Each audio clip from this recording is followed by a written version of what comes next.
Guys आपकी environment के कुछ टॉपिक रिमेनिंग है, उनको हम डिस्कस कर लेते हैं। हालांकि सीवेज कैरेक्टरिस्टिक्स पूरा का पूरा रिलेटेड है आपका वाटर कैरेक्टरिस्टिक्स से, जो मैंने पहले ही बताया था। आपको मैंने ब्रीफ में बता देता हूँ। Physical, chemical and biological parameter जो कुछ भी आप पढ़े वाटर के अंदर सेम चीज़ें होती हैं। कुछ कुछ पॉइंट हैं जो सीवेज के लिए अलग होते हैं, मैं उनको आपको यहाँ लिखवा देता हूँ। उतने पॉइंट आपको ध्यान में रखने हैं, इसके अलावा कुछ भी ध्यान में नहीं रखना है, आपके सारे क्वेश्चन हो जाएंगे। कलर, जो कलर क्या होता है, ठीक है, कलर क्या होता है सीवेज का कलर क्या होता है उसके बारे में हम बता देते हैं। उससे पहले हम आपको एक पीडीएफ दिखाते हैं। इस पीडीएफ को आप अच्छे से देखिएगा कि फिजिकल कैरेक्टरिस्टिक्स के अंदर कौन कौन सी चीज़ें आती हैं फिजिकल कैरेक्टरिस्टिक्स के अंदर, क्योंकि पूछ देता है सीवेज के फिजिकल कैरेक्टरिस्टिक्स में क्या आता है। टोटल सॉलिड होता है, टर्बिडिटी होता है, कलर होता है, टेम्परेचर होता है, टेस्ट एंड अडर्स होते हैं, ठीक है। केमिकल कैरेक्टरिस्टिक्स के अंदर आपका आता है chemical oxygen demand, nitrogen, chlorides, sulphate, alkalis और पीएच, इनको लिख लेना। और आपका ये जो होता है बायोलॉजिकल कैरेक्टरिस्टिक्स, इसके अंदर बायोकेमिकल ऑक्सीजन डिमांड, माइक्रोब्स है ना, जिसको बैक्टीरिया भी बोलते हैं, क्या बोलते हैं, बैक्टीरिया, फिर माइक्रो ऑर्गेनिज्म बोलते हैं, नाइट्रोजनियस ऑक्सीजन डिमांड, ये चीज़ें आती हैं, ठीक है। तो टर्बिडिटी क्या होता है, पानी जो सीवेज होता है बहुत ज़्यादा टर्बिड होता है सस्पेंडेड सॉलिड की वजह से। कलर कौन कौन से सीवेज के होते हैं, इससे इंपॉर्टेंट चीज़ें इसको मैं बता देता हूँ। अडर के बारे में थोड़ा सा बता देता हूँ। टोटल सॉलिड, टोटल सॉलिड किसकी वजह से होता है, suspended, colloidal and dissolve solid की वजह से। टेम्परेचर कितना होता है रॉ सीवेज का, वो सब मैं अभी लिखवा देता हूँ इस पीडीएफ में आपको, ठीक है। कलर क्या होता है, जो आपका फ्रेश सीवेज होता है ना, फ्रेश सीवेज, फ्रेश सीवेज का जो कलर होता है guys, yellowish light brown colour होता है, ठीक है, लाइट ब्राउन या फिर ग्रे कलर, ठीक है। यहाँ पे क्वेश्चन आए हुए हैं तो इसको अच्छे से लिख लो। येलो कलर का होता है, ठीक है, लाइट ब्राउन होता है या फिर ग्रे कलर का होता है, ये फ्रेश सीवेज। अब टाइम के साथ क्या होता है, सीवेज फट जाता है, ऑक्सीजन की कमी आ जाती है, उसको बोलते हैं सेप्टिक या फिर स्टेल सीवेज, क्या बोलते हैं, स्टेल सीवेज। और उसका जो कलर होता है ना, ब्लैक एंड डार्क ब्राउन हो जाता है, black and dark brown colour हो जाता है, ठीक है, black and dark brown colour हो जाता है। तो ये पता है ना कि क्या होता है, कलर को मेजर करने का इंस्ट्रूमेंट क्या होता है, टेंटोमीटर होता है। परमिसिबल लिमिट क्या होती है, 5 टीसीओ होती है, जो कि सब कुछ डिस्कस की गई है। तो कलर के बारे में क्लियर हो गई चीज़ें। अब आप कलर के बाद हम बात करें टेम्परेचर की, किसकी बात करें, टेम्परेचर। टेम्परेचर कितना होता है, टेम्परेचर कितना अलाउ रहता है, जो रफ सीवेज होता है ना, इसके बाद लिखिए temperature of rough sewage is 15 degree Celsius to 35 degree Celsius, 15 से 35 डिग्री सेल्सियस के बीच होता है रफ सीवेज का टेम्परेचर, ठीक है। लेकिन जब इसको हम ले जाते हैं सीवेज ट्रीटमेंट प्लांट में, तो जो 20 डिग्री सेल्सियस टेम्परेचर हमको मेंटेन करना होता है, क्योंकि 20 डिग्री सेल्सियस टेम्परेचर पे जो बैक्टीरिया होती है ना, माइक्रो ऑर्गेनिज्म, उनकी ग्रोथ बहुत अच्छी होती है। बहुत अच्छी ग्रोथ होने से क्या होता है, ऑर्गेनिक मैटर का रिमूवल बहुत अच्छे से होता है, ऑर्गेनिक मैटर को बहुत अच्छे से वो खाते हैं। तो temperature of rough sewage is 15 से 35 डिग्री सेल्सियस। लेकिन जो क्या होता है, सीवेज ट्रीटमेंट प्लांट होता है, वहाँ जो टेम्परेचर होता है 20 डिग्री सेल्सियस मेंटेन किया जाता है, क्योंकि इस टेम्परेचर पर बैक्टीरिया ग्रोथ बहुत अच्छी होती है, और बैक्टीरिया ग्रोथ बहुत अच्छी होगी तो ऑर्गेनिक मैटर को बैक्टीरिया आसानी से खा पाते हैं। तो ध्यान में रखिएगा। अच्छा, ड्रिंकिंग वाटर कितना मैंने बताया था आपको, 10 से 12। ड्रिंकिंग वाटर के लिए कितना बताया था मैंने, 10 से 12, क्योंकि ज़्यादा टेम्परेचर रहेगा तो बैक्टीरिया पनप जाएंगे, और हमने चाहते हैं ड्रिंकिंग वाटर के अंदर बैक्टीरिया हो, ठीक है, ड्रिंकिंग वाटर के अंदर बैक्टीरिया हो। तो ये आपका लिख लेना कलर के बारे में, टेम्परेचर के बारे में। ऑर्डर के बारे में लिख लेना एक दो पॉइंट। ऑर्डर, ऑर्डर को मेजर करने का जो इंस्ट्रूमेंट होता है उसमें स्कोप होता है, ठीक है।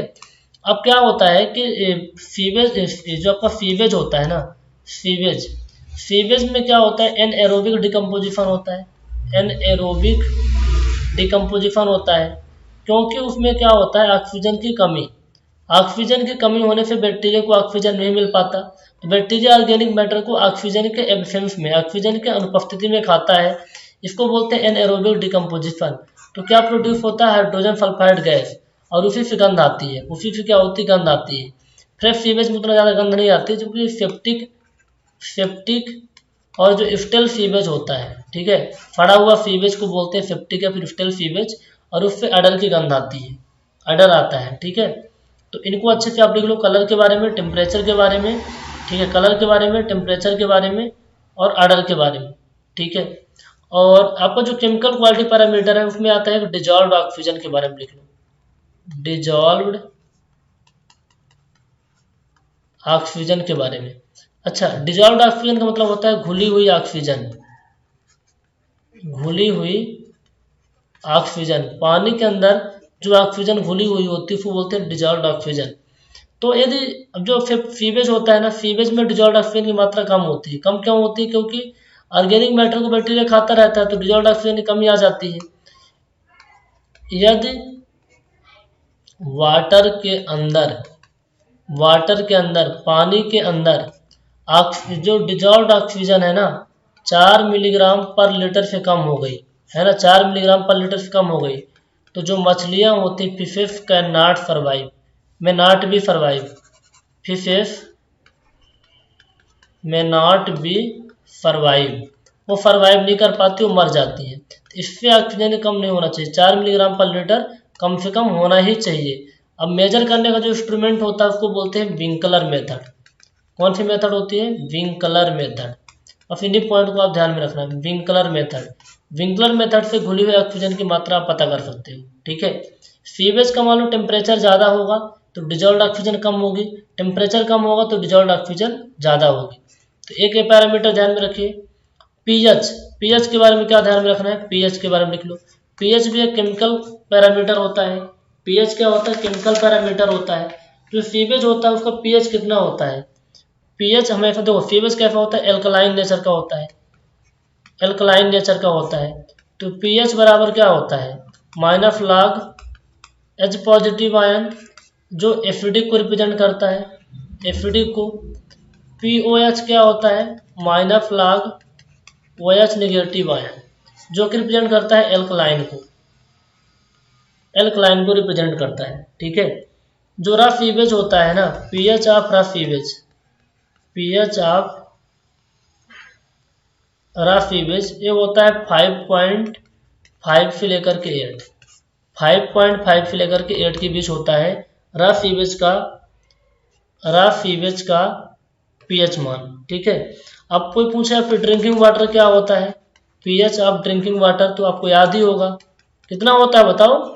आपने पहले तो याद किया है ना ड्रिंकिंग वाटर का, ये 6.5 से 8.5 के बीच में होता है, ठीक है। 6.5 से 8.5 के बीच में होता है।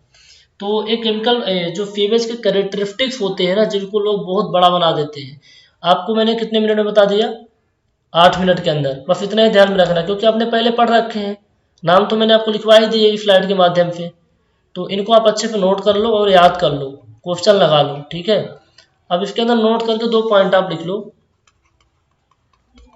नोट करके 2 पॉइंट आप लिख लो, ठीक है। इंपॉर्टेंट पॉइंट है, ध्यान रखना।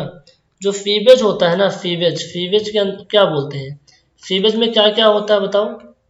सीवेज के अंदर वेस्ट वाटर होता है, 99% क्या होता है आपका? वेस्ट वाटर होता है, ठीक है। और इसमें 0.1% क्या होता है आपका? सॉलिड मटेरियल, सॉलिड मटेरियल, पहला पॉइंट। दूसरा पॉइंट क्या लिखेंगे? जो स्पेसिफिक ग्रेविटी होती है सीवेज की ना, 1 से ज़्यादा होती है। Specific gravity of sewage is slightly greater than 1, 1 से ज़्यादा होती है। तो इन 2 पॉइंट को और अच्छे से ध्यान में रख लेना सीवेज के बारे में, कि स्पेसिफिक ग्रेविटी और सीवेज के अंदर वेस्ट वाटर कितना होता है, ये इंपॉर्टेंट है। ओके, कुछ और पॉइंट है गाइस जिनको हम डिस्कस कर लेते हैं इसी वीडियो में। देखो, ऑर्गेनिक मैटर, ठीक है। ऑर्गेनिक मैटर जो आपने पढ़ा था, किसके अंदर भी? ऑर्गेनिक मैटर केमिकल पैरामीटर के अंतर्गत आते हैं। अब ऑर्गेनिक मैटर 2 भाग में होते हैं आपके, ठीक है। एक होता है आपका बायोडिग्रेडेबल, दूसरा होता है नॉन बायोडिग्रेडेबल। बायोडिग्रेडेबल और नॉन बायोडिग्रेडेबल। नॉन बायोडिग्रेडेबल के अंदर वो ऑर्गेनिक मैटर आते हैं जिनको बैक्टीरिया आसानी से नहीं खा पाता, जो नेचर के अंदर जो बैक्टीरिया मौजूद है उसे आसानी से नहीं खा पाता। बायोडिग्रेडेबल ऑर्गेनिक मैटर के अंदर वो मैटर आते हैं जिनको बैक्टीरिया आसानी से खा पाता है। अब हमारे पास सीवेज है, हम यहाँ सीवेज के बारे में पढ़ रहे हैं। तो सीवेज के अंदर कितने ऑर्गेनिक मैटर मौजूद है इसको हमें पता लगाना है। तो क्या एक एक ऑर्गेनिक मैटर को हम पकड़ के देखेंगे? नहीं कर सकते ना। अल्टीमेटली क्या होता है, सीवेज के अंदर ऑर्गेनिक मैटर को बैक्टीरिया खाता है और ऑक्सीजन में कमी आती है। ऑर्गेनिक मैटर को बैक्टीरिया खाता है और उसमें ऑक्सीजन में कमी आती है। तो अल्टीमेटली इन ऑर्गेनिक मैटर से क्या नुकसान होने वाला है? पानी के अंदर या सीवेज के अंदर डिजॉल्व्ड ऑक्सीजन की कमी आने वाली है।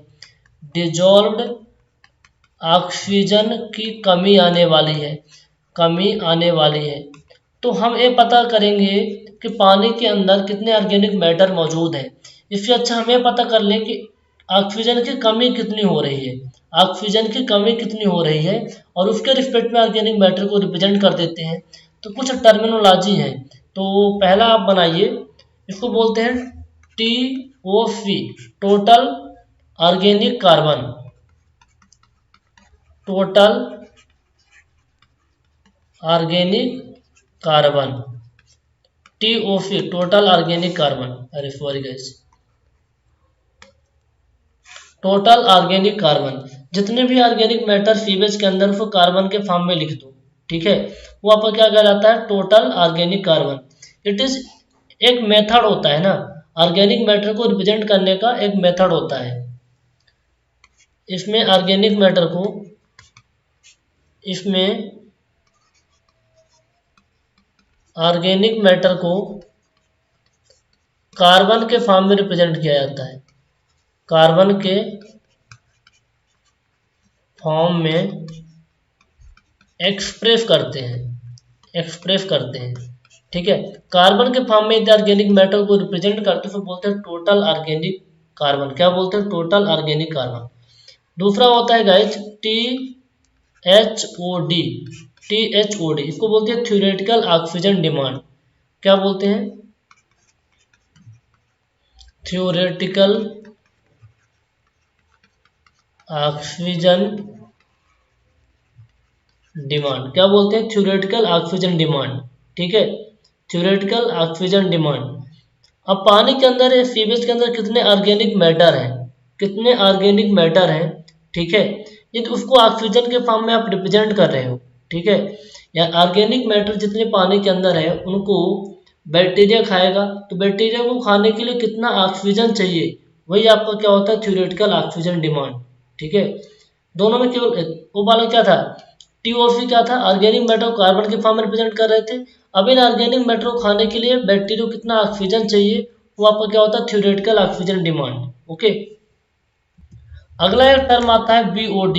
तीसरा क्या आता है? BOD, BOD, ठीक है। BOD का मतलब क्या होता है? देखो, दो टाइप के ऑर्गेनिक मैटर होते हैं, नॉन बायोडिग्रेडेबल और बायोडिग्रेडेबल, ठीक है। बायोडिग्रेडेबल ऑर्गेनिक मैटर, बायोडिग्रेडेबल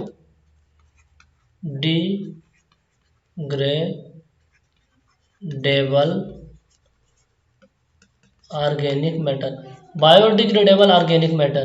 तो बायोडिग्रेडेबल ऑर्गेनिक मैटर को बैक्टीरिया खाएगा, ठीक है, बायोडिग्रेडेबल ऑर्गेनिक मैटर को खाएगा। अब बायोडिग्रेडेबल ऑर्गेनिक मैटर में दोनों आते हैं, carbonaceous matter and nitrogenous matter.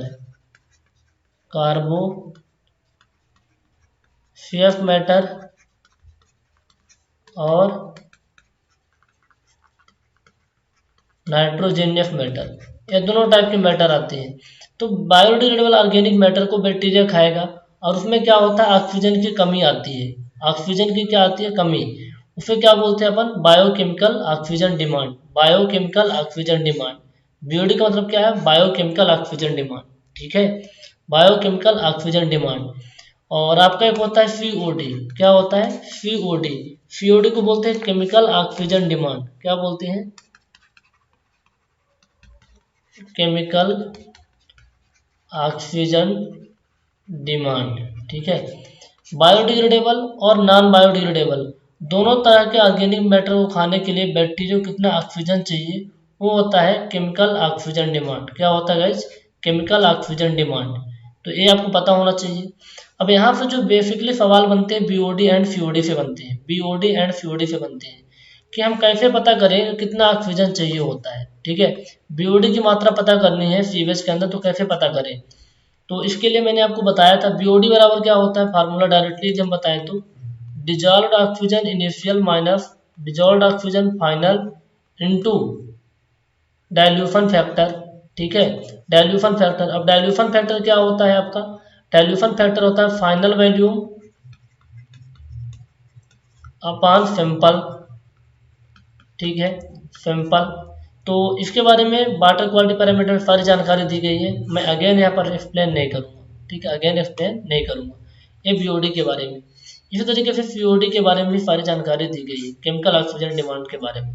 किसी को कोई डाउट है तो 9340888429 पे आप बात कर लेना मेरे से, आपके डाउट क्लियर हो जाएंगे। ओके, तो ये चैप्टर आपका फिनिश होता है यहाँ से। इससे पहले एक मैंने आर्डर यहाँ लिखा था, देखो ये टीओडी क्या है, टोटल टीओडी सीओडी बीओडी।